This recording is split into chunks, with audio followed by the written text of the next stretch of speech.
জ্ঞানেশ কুমার কালিঘাটগঞ্জে ঢুকতেই তাকে কালো পতাকা দেখানো হয়েছে, প্রোব্যাক স্লোগান দেওয়া হয়েছে। দেখুন, এই মুহূর্তে মমতা বন্দ্যোপাধ্যায় আর তৃণমূল কংগ্রেসের হাতে ভয় ছাড়া তো কোনো অস্ত্র নেই। হয় ভোটারদেরকে ভয় দেখাচ্ছে, কখনো পুলিশ অফিসারদেরকে, ডাব্লিউবিসিএস অফিসারদেরকে ভয় দেখাচ্ছে, কখনো মুসলিম কমিউনিটির ভয় হিন্দুদেরকে দেখাচ্ছে মিক্স এলাকাতে, আর তার সাথে সাথে নির্বাচন কমিশনকে ভয় দেখানোর চেষ্টা করছে। নির্বাচন কমিশনকে ভয় দেখিয়ে ভাবছে যে নির্বাচন কমিশন কাজ বন্ধ করে দেবে, এসআইআর বন্ধ করে দেবে। নির্বাচন কমিশন এসআইআর করছেন, এ তো একটি সাংবিধানিক সংস্থা, এটা কোনো পার্টির সংস্থা নয়। সে প্রতি নির্দিষ্ট সময় অন্তর অন্তর, কখনো 15 বছর, কখনো 12 বছর পরপর তো এসআইআর হয়েছে, এর আগেও হয়েছে। প্রথমবার হচ্ছে এরকম তো নয়, আগামী দিনে ভবিষ্যতেও হবে। না, মমতা বন্দ্যোপাধ্যায় করাচ্ছেন তাই, কিন্তু জনগণের তো সেই উৎসাহ নেই। সাধারণ মানুষ চুপচাপই আছে, তৃণমূলের দু চারটে সাঙ্গ পাঙ্গ কিছু দুধেল গায়ে তারা লাফালাফি করছে। বলছি, বিক্ষোভকারীদের সরাতে পুলিশের কোনো সক্রিয়তা নজরে আসেনি কালীঘাট ও হাজরায়। কালীঘাটে দর্শনার্থীদের ভিড় পুলিশ নিয়ন্ত্রণ করলেও এই বিক্ষোভকারীদের সরানো কোনো না, বিক্ষোভকারীদেরকে সরাবে কেন? মমতা বন্দ্যোপাধ্যায় বিক্ষোভকারীদেরকে পাঠিয়েছে, তারই আন্ডারে কাজ করে পুলিশ। মমতা বন্দ্যোপাধ্যায় ইনস্ট্রাকশন দিয়ে দিয়েছে কাউকে সরানো যাবে না, সেই জন্য সরায়নি। তাই নির্বাচন কমিশনের উচিত কড়া হাতে পশ্চিমবঙ্গের পুলিশকে সহবত শেখানো।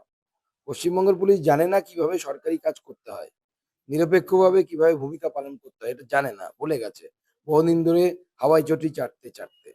স্বাভাবিকভাবে তাদেরকে শেখাতে হবে। কমিশনের ফুল বেঞ্চের বৈঠক, সর্বদলীয় বৈঠকের পর ডিএমএসপিদের সঙ্গেও নির্বাচনের প্রস্তুতি বৈঠক করবেন। কমিশনের নির্দিষ্ট প্রোটোকল আছে, পদ্ধতি আছে, তারা সেই অনুসারে কাজ করবে। বিজেপির প্রতিনিধি দলও যাবে তাদের সাথে দেখা করতে, সমস্ত রাজনৈতিক দলের মতামত নেবে। নির্বাচন কমিশন, এটাই স্বাভাবিক। তৃণমূলে যোগ দেওয়ার পর আজই প্রথম গুরুদায়িত্বে রাজীব কুমার, জ্ঞানেশ কুমারের সঙ্গে বৈঠকে প্রতিনিধি দলে থাকছেন তৃণমূলের চন্দ্রিমা, ববি এবং রাজীব কুমার। দেখুন, রাজীব কুমারকে পাঠানো হচ্ছে যে যেহেতু নেগোসিয়েটর হিসেবে উনি যাবেন, সেই জন্য হয়তো ওনাকে পাঠানো হচ্ছে। রাজীব কুমার আরো গুরুত্ব পাবে, কারণ লাল ডায়েরি ফাইরির ব্যাপার আছে, আপনারা তো সবই জানেন। আমার মুখ দিয়ে কেন বলাতে চাইছে? মুখ্যমন্ত্রী মমতা ব্যানার্জি ধর্ণা অবস্থানকে সমর্থন জানিয়ে এবং এসআইআর এর নামে বৈধ ভোটারদের নাম বাতিলের চক্রান্তের অভিযোগ তুলে দিনহাটায় আজকে মহকুমা শাসকের দপ্তরের সামনে গণঅনশনে বসছেন উত্তরবঙ্গ উন্নয়ন মন্ত্রী। দেখুন, ওর কোনো কাজ নেই, সেই জন্য অনশনে বসছে এখন। আবার বুঝতে পেরে গেছেন যে গতবারও হেরেছিলেন মূল ভোটে, পরবর্তী সময় বাই ইলেকশনে উনি জেতেন আমাদের নিশীথ প্রামাণিক ইস্তফা দেওয়ার পর বিধায়কের পদ থেকে। এবারও হারবেন, চিন্তা নেই। সে এখন থেকে হাওয়া তৈরি করার চেষ্টা করছে। ওসব হাওয়াই ফাওয়াই কিছু হবে না, ওনার বেলুন উড়ে যাবে। রাষ্ট্রপতিকে অপমানের অভিযোগে তোলপাড় রাজ্য। রাষ্ট্রপতি দাঁড়িয়ে প্রধানমন্ত্রী বসে পুরনো ছবি প্রকাশ্যে এনে এবার মুখ্যমন্ত্রী সরব হয়েছেন। দেখুন, এই সমস্ত কোন অকেশনে কোথায় কি হয়েছে, সে তো রাষ্ট্রপতি যখন ভাষণ দেন অনেক অনুষ্ঠানে, আমাদের শিক্ষা দপ্তরে অনেক অনুষ্ঠানে হয়েছে, তখন তো আমরাও বসে থাকি। উনি এলে পরে তখন আমরা দাঁড়াই, কিন্তু এটা নয় তো উনি যখন ভাষণ দেবেন আমরা সবাই দাঁড়িয়ে থাকবো। তোর কোন ছবি এনে কি করার চেষ্টা করছেন, ওনাকে বলবো যে এসব না করে আপনি কি করেছেন সেইটা নিয়ে আলোচনা করুন। আপনি বাংলার মান সম্মান জলাজলি দিয়েছেন, এবং সেটা করেছেন শুধুমাত্র একজন মহিলা যিনি রাষ্ট্রপতি, তিনি আদিবাসী সমাজ থেকে এসেছেন বলে এটা আপনি করেছেন। রাষ্ট্রপতির বক্তব্যের পরে রাজ্যের আদিবাসী উন্নয়ন নিয়ে বিভিন্ন প্রশ্ন উঠছে, তার মাঝে রাজ্য আদিবাসী উন্নয়নে রিপোর্ট কার্ড তৈরি করছে। ওসব রিপোর্ট কার্ড ফাট দিয়ে কিছু হবে না।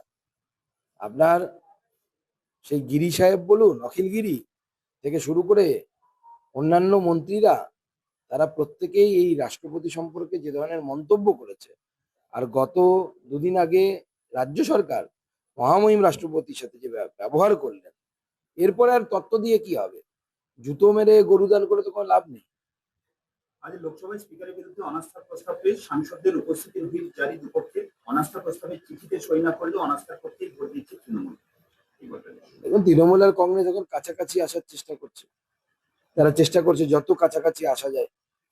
হাতটা ধরে ফেলেছে, এখন আলিঙ্গন করবে কিনা তাদের ব্যাপার। ভোটেও তো শোনা যাচ্ছে নাকি এখন সিট শেয়ারিং এর জন্য অফার পাঠিয়েছে তৃণমূল কংগ্রেস। সময় এলে বোঝা যাবে কে কি করছে। এসআইআর নিয়ে বিক্ষোভে মুখ্যমন্ত্রীর যে ধর্ণা আজকে চলছে, আমি তো চাইছি উনি শেষ পর্যন্ত ওখানে ধর্নাতেই থাকুন। ওখান থেকে রাজভবন খুব কাছে, আমাদের মুখ্যমন্ত্রী নির্বাচিত হওয়ার পর টুক করে হেঁটে ইস্তফাটাও দিয়ে দেবেন, অসুবিধা নেই।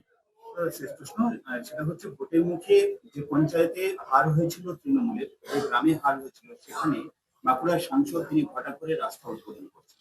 এটা নিয়ে বিতর্ক তৈরি হয়েছে। দেখুন, বাঁকুড়ার সাংসদ লাকিলি জিতে গেছে।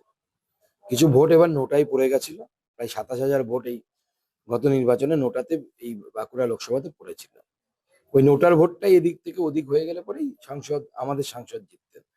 এবার নির্বাচনে পুরো উল্টো ফল হবে, সবকটি সিট আমরা জিতব।